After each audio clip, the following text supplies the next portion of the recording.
بسم الله الرحمن الرحيم اقرأ باسم ربك الذي خلق dañoo sof ñi ngi gërëm mbooloo mi taxaw liggéey bi te alxaaji Sëriñ Seck jiitu ci ak ñi mu àndal alxuraan ji yàlla ne maa koy wattu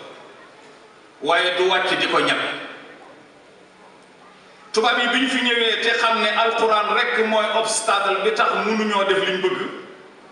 yéen ñépp nu ñàkk jàng ngeen wala ngeen mës a dégg benn parlementaire anglais bu ma juumut boo xam ne dañ koy wax William Gladstone bi ñuy fexeel jullit ñi xalaat yu ni ñu tëral ko daf ne li ngeen fi ngeen koy seddu foofu dal di yëkkati téeréeb alxuraan bu tuuti dal ne tant que ce livre est vénéré par les musulmans, le développement de notre domination dans les pays islamiques sera impossible. Tant que ce livre est vénéré par les musulmans, le développement de notre domination dans les pays islamiques sera impossible. mu ne alxuraan ji fii julli ñaa ngi koy jàng di ko xam di ko jëfe kenn mënu leen a not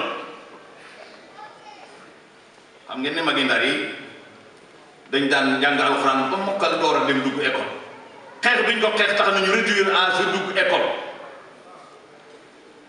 ñuy dem ci ci vacances yi ñu fekk leen fa cours de vacances ñu leen di yóbbu ñuy jaar ci alxuraan bi ñu nekkee xale ñu indi garde nga xam ne jullit bi amatul possibilité benn pour jàng téere bi kon nag xeex bi xeexu idée la xeexu xalaat la ndax kat ñoom bi ñuy xeex téere bi kon ñi yàlla may alal te ay jullit ñu taxaw taxawaay yu mel nii liggéey bi fii la ñu bañ a tëdd nag rek di wax naan yàlla baax na réew mi kay réew mu Cheikh Hadji Malick ne réew mu sëñ Bamba nekk réew mu sëñ Ndiassane nekk réew mu sëñ Thiénaba nekk réew mu Alaaji Abdoulaye Niass nekk ak mag ñu baax ñooñu ah buñ koy waxte nelaw it du sotti ñoom tilka ummatun xat xalat laha ma kasabat wa lakum ma kasabtum wala tusaluna amma kanu ya'malun yàlla ne xeet génération boobu lañ waroon def nañ ko yéen a ki les ak seen i défi ñu bañ a toog rek nag naan yàlla baax na yàllaay sàmm téere bi yàllaay sàmm réew mi yàllaay sàmm diine ji sëñ Baye Jaxate nee na te yàlla kat mën na lu ne waaye nag du tax mu def lu ne ngir sàkk nag dëkk fu ne sàkkal ko it yoon wa ca jëm dëkk bu waay suubum ngërëm te taxawul dana ke dem